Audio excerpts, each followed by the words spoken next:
Okey, bismillahirrahmanirrahim. Okey, saya teruskan pembentangan. Boleh dengar tak semua? Okey, terima kasih. Okey, bismillahirrahmanirrahim. Assalamualaikum dan salam sejahtera semua. Hari ini saya daripada Kumpulan 8 dan rakan saya Nik Muhammad Syafiruddin bin Nik Zulkifli akan membentangkan tajuk pertama iaitu childhood dan delinquency. Okey, basically dalam tajuk ni kita akan lihat konsep-konsep delinquency dan bagaimana berlakunya perkembangan kanak-kanak dan remaja. Okey. Okey, next slide.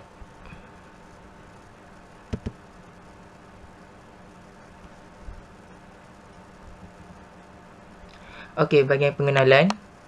Delinquent atau delinquency berasal daripada perkataan Latin iaitu delinque, bererti terabaikan, mengabaikan yang kemudian diperluaskan ertinya menjadi jahat, antisosial atau melakukan jenayah dan melanggar peraturan. Secara ringkasnya, delinquent ni bermaksud perbuatan dan aktiviti remaja yang berlawanan dengan norma-norma masyarakat, undang-undang negara dan agama. Okey, next slide.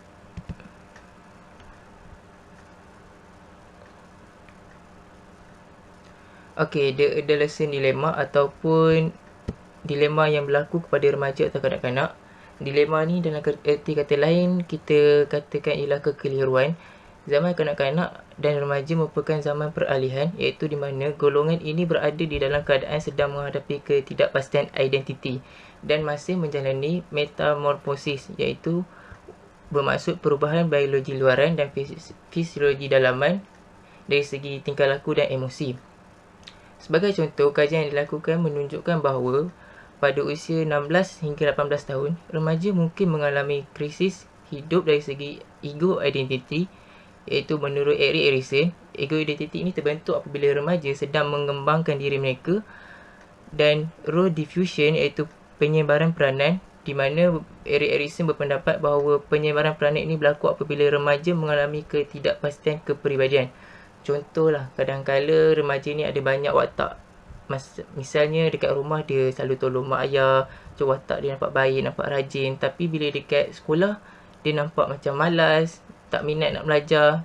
So apabila terjadinya perkara macam ni, remaja ni akan merasa keliru dan wujudlah kekeliruan dan dilema dalam diri mereka.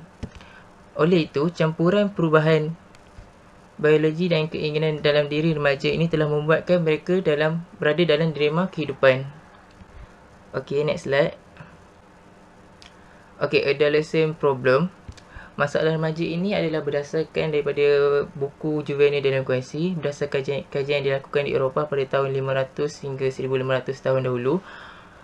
Ada 4 masalah yang biasa remaja dahulu alami iaitu kemiskinan dan masalah kesihatan, masalah keluarga, kehidupan kelas bawahan dan tiada peluang pendidikan yang mencukupi. Kalau nak dibandingkan dengan masa kini, masalah remaja lebih luas kepada masalah sosial seperti penyalahgunaan dadah, melepak, minum arak serta melakukan kes jumana dan sebagainya. Okey, punca masalah remaja ini terjadi apabila berlakunya masalah ekonomi dalam keluarga yang kurang berkemampuan, tiada didikan agama dan sivik kepada remaja dan suasana serta persekitaran remaja yang tidak sihat. Misalnya remaja ni selalu nampak orang isap rokok, selalu nampak orang minum arak. So mereka ni akan terpengaruh. Jadi ini yang menyebabkan berlakunya mereka ni mengikut tindakan-tindakan seperti itu. Okey, seterusnya.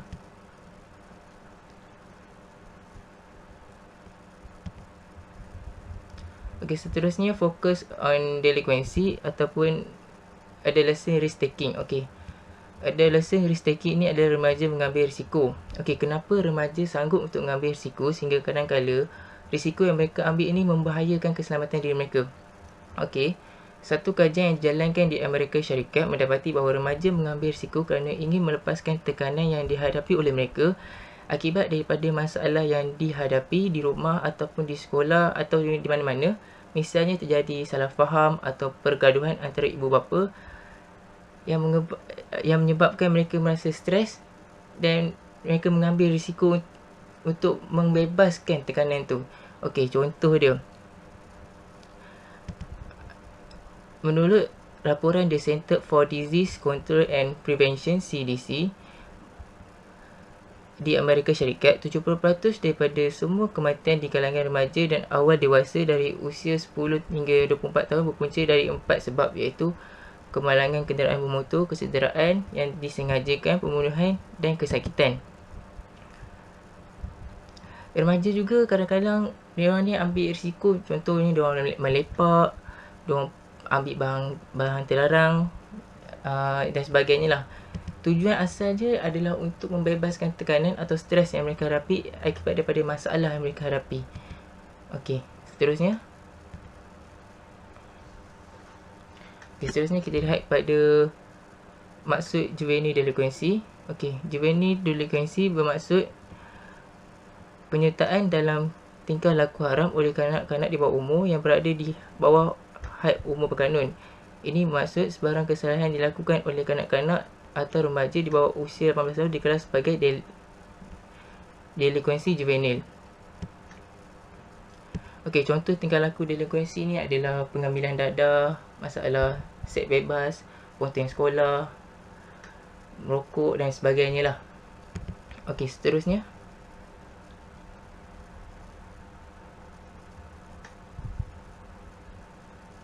Okey, next slide.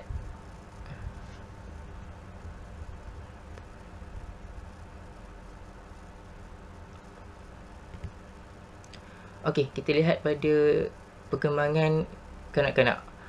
Okey, perkembangan kanak-kanak merujuk kepada urutan perubahan fizikal, bahasa, pemikiran dan emosi yang berlaku pada kanak-kanak dari lahir hingga awal dewasa. Perkembangan ini merupakan satu proses yang berterusan dari peringkat lahir hingga peringkat kematangan.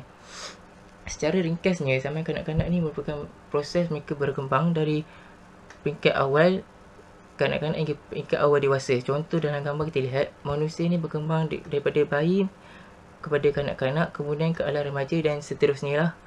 Pada setiap peringkat perubahan ini, manusia akan mengalami perubahan biologi fizikal yang kita cakap tadi, metamorphosis tu, atau yang misalnya masa bayi mereka ni belajar merangkak, kemudian belajar berjalan dan berlari. Kemudian berlaku pula perubahan fisiologi dalaman, iaitu dari segi emosi. Contohnya, masa kanak-kanak ni, kanak-kanak biasa dia tak ada rasa kecewa, dia selalu happy go lucky. Tapi bila dah meningkat umur kepada remaja, mula ada masalah. So masa ni lah mereka akan, emosi mereka mula terganggu. Secara ringkasnya, perkembangan ini ialah aspek yang dialami individu yang bersifat kualitatif, tidak dapat diukur dengan jelas tetapi dapat dilihat dengan jelas ia berubah mulai peredaran zaman. Okey, seterusnya saya serahkan pada rakan saya ni untuk teruskan pembentangan. Ingat tak? Okey, dengar. Assalamualaikum warahmatullahi wabarakatuh. Saya Muhammad Syafiruddin bin Zulkifli. Saya akan teruskan pembentangan ini. Okey, kita pergi kepada development of concerned children. Okey, ini ada 4 jenis. Okey. Yang pertama kita pergi dekat perubahan struktur keluarga mula berubah, konsep perkahwinan bersifat terbuka. Ini bermaksud bahawa perkahwinan tidak lagi ditentukan oleh ayah tetapi berdasarkan cinta dan kasih sayang antara lelaki dan wanita. Ini secara tidak langsung memberi sedikit kebebasan kepada anak-anak untuk memilih pasangan hidup mereka sendiri. Yang kedua iaitu Poor-Laws Law, merupakan undang-undang Inggeris yang membolehkan mahkamah melantik pengawas atau anak-anak yang miskin dan diabaikan, yang membolehkan penempatan anak-anak ini sebagai pelayan di rumah-rumah mangsa. Ini berarti anak-anak miskin yang bekerja sebagai hamba atau hamba akan diawasi oleh penyelia supaya mereka tidak nakal dan tidak malas untuk melakukan pekerjaan. Antara pekerjaan yang mereka lakukan ialah pertanian, perdagangan atau perkhidmatan domestik. Yang ketiga iaitu the apprenticeship movement, merupakan satu sistem di mana anak-anak diletakkan di bawah pengawasan orang dewasa yang melatih mereka untuk melaksanakan pelbagai tugas. Apprenticeship ini terbahasa dibahagi kedua, iaitu secara sukarela dan bukan sukarela.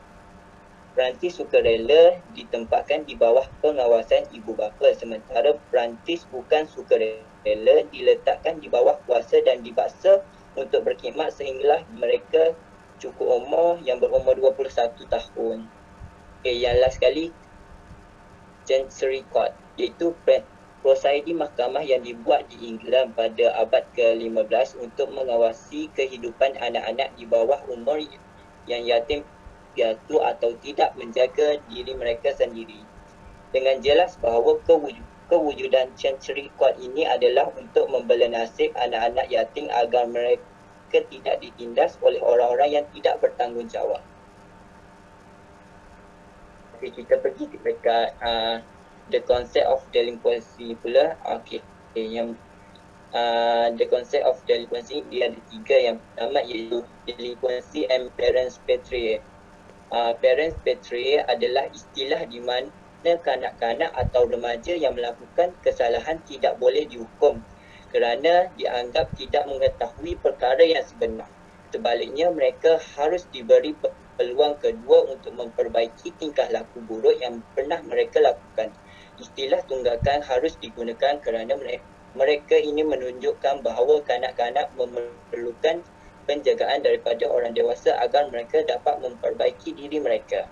Yang kedua iaitu the legal status of delinquency, iaitu kanak kat bawah umur yang ditangkap kerana melakukan jenayah biasanya dituduh sebagai remaja yang tidak bertanggungjawab tanpa mengira jenayah mereka lakukan. Tuduhan ini biasanya dirahsiakan, rekod perbicaraan dirahsiakan dan nama, tingkah laku dan data belakang pelaku juga dirahsiakan. Menghilangkan kategori jenayah tertentu dan menjaga kerahsiaan adalah usaha untuk melindungi anak-anak dari stigma sabitan jenayah dan untuk mencegah permasalahan remaja menjadi beban seumur hidup. Tujuan kerahsiaan ini adalah untuk menjaga identiti anak atau remaja agar mereka tidak merasa malu atau tertekan di wajah masyarakat nanti kerana dia dianggap tidak mapan dan harus diberi peluang kedua. Ini bermaksud bahawa kanak-kanak di bawah usia 9 tahun yang melakukan kesalahan jenayah tidak boleh dihukum kerana tidak tertaluk kepada undang-undang, sementara remaja di bawah usia 18 tahun yang melakukan kesalahan seperti mencuri, membunuh dan sebagainya akan dihadapkan ke mahkamah semasa. Yang ketiga iaitu legal responsibility of yours. Tanggungjawab undang-undang belia. Tanggungjawab undang-undang belia ini mahkamah yang mengatakan bahawa sebagai masalah undang-undang dan logik, ketidakmampuan orang peringkat remaja untuk mengadili. Slide tak gerak. Slide tak gerak. Okey. Dah nampak dah? Okey. Responsibility of yours, iaitu tanggungjawab undang-undang belia. Mahkamah yang mengatakan bahawa sebagai masalah undang-undang dan logik, ketidakmampuan orang peringkat remaja untuk mengadili mesti timbul akibat gangguan mental atau kecacatan perkembangan yang membatasi kemampuannya untuk memahami hakikat proses dan untuk membantu menasihatinya. Perkara yang sama tidak boleh dikatakan mengenai remaja yang tidak matang perkembangannya, dapat mengakibatkan ketidakadilan walaupun tidak ada kelainan mental atau perkembangannya. Melalui keputusan ini dapat dikatakan bahawa remaja yang melakukan kesalahan jenayah tidak boleh dihukum seperti orang dewasa. Ini kerana dikatakan belum matang dan tidak memahami proses undang-undang di mahkamah. Oleh itu, remaja yang melakukan kesalahan jenayah hanya akan diadili di mahkamah remaja dan semua maklumat mengenai remaja tersebut tidak akan didedahkan kepada umum untuk melindungi remaja tersebut. Okey, kita pergi dekat status offenders. Okey, yang pertama, the history of status offence. Sejarah kesalahan status. Akta Juvenile Justice and Delinquency Prevention Act of OJDPA tahun 1974 melarang penahanan yang selama atau pengurungan terkunci belia yang dituduh melakukan kesalahan status. Pindaan tahun 1980 terhadap JJDPA merangkumi pengecualian perintah mahkamah yang sah (PCO) yang memberi hakim pilihan untuk menempatkan kesalahan status di penahanan terkunci. Walaupun banyak negeri melarang atau tidak menggunakan pengecualian VCO, Akta 27 terus menggunakannya dalam kes kesalahan status. Sejarah ini berlaku apabila larangan ini berlaku untuk remaja yang berumur di atas usia remaja dan berumur di bawah 21 tahun, yang bermaksud orang dewasa boleh minum alkohol dan orang di peringkat remaja pula tidak boleh minum alkohol. Dengan ini muncullah sejarah Akta Kesalahan Remaja ini, iaitu The History of Status Offence. Yang kedua, kita pergi dekat The Status Offender in the Juvenile Justice System, iaitu status pesalah dalam sistem keadilan remaja. Tindakan remaja sebagai pelanggaran undang-undang hanya kerana remaja tersebut bawah umur. Contoh kesalahan ialah minum arak pada bawah umur, konten sekolah dan keluar malam tanpa pengetahuan ibu bapa untuk bersosial. Kesalahan tersebut tidak ditahan atau dipenjarakan, malah boleh diletakkan di tempat pusat pemulihan akhlak ataupun tempat yang boleh mengubah pendirian mereka. Negeri-negeri yang melanggar inisiatif tidak layak menerima sebahagian daripada jutaan geran langsung untuk keadilan remaja tempatan yang setiap tahun diberikan oleh Kerajaan Persekutuan. Inisiatif bertanggungjawab untuk secara signifikannya menurunkan jumlah pesalah status yang disimpan dalam keadaan selamat.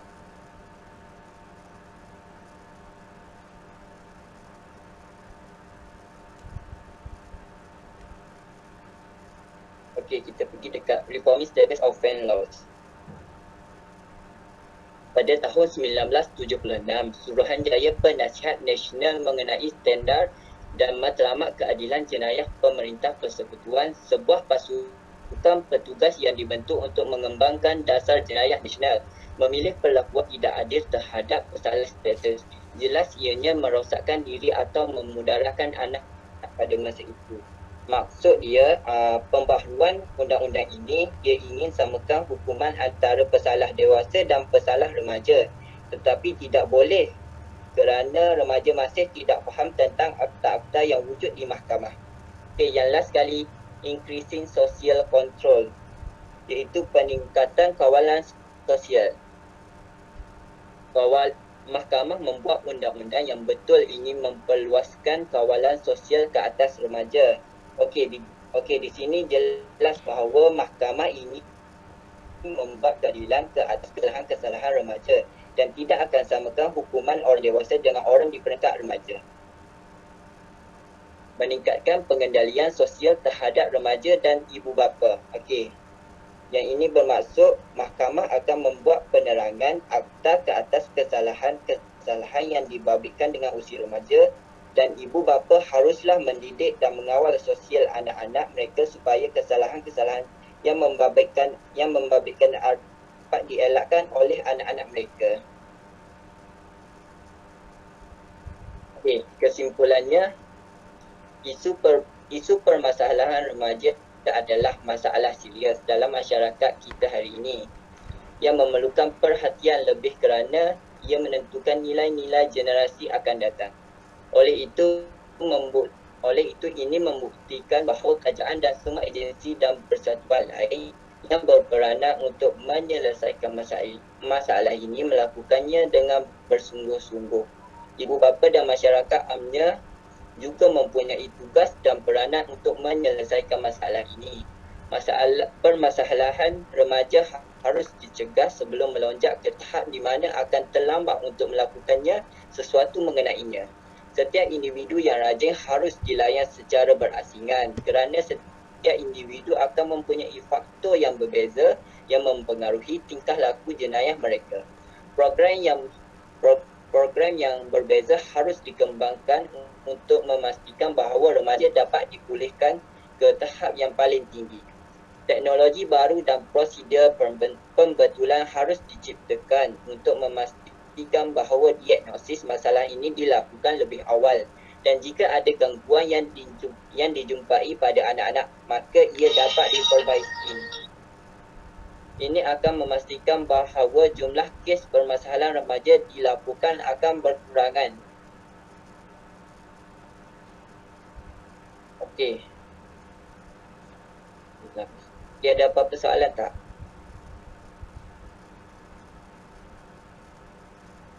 Tak ada.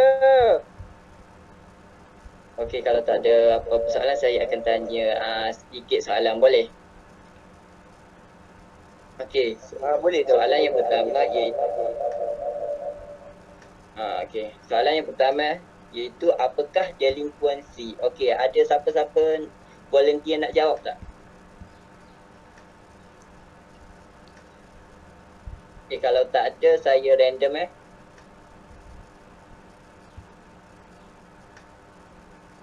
Aziz Nafis ada tak? Ada. Ada. Okey.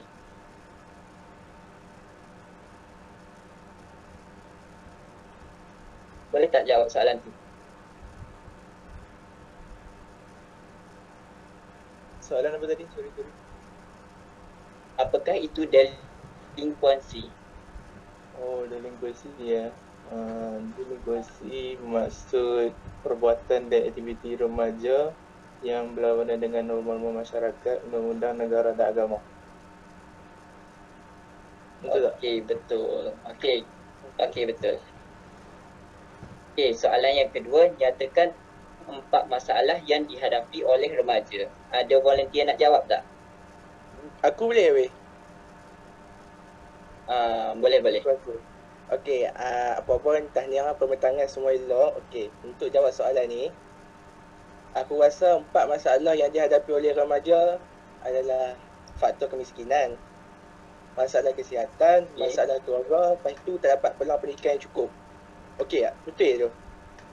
Okey, betul Wan. Yeah, okey. Tahniah weh. Okey, saya nak tanya satu soalan yang sama lagi. Apakah itu delinkuensi? Ada siapa-siapa yang boleh jawab tak? Saya. Boleh. Juvenile delinquency bermaksud juvenile delinquency bermaksud pertanyaan dalam tingkah laku haram oleh kanak-kanak di bawah umur yang berada di bawah had umur berkanun. Ini bermaksud sebarang kesalahan yang dilakukan oleh kanak-kanak atau remaja di bawah usia 18 tahun digelar sebagai delinquency juvenile. Betul. Okay. Ada lagi soalan tak? Okey.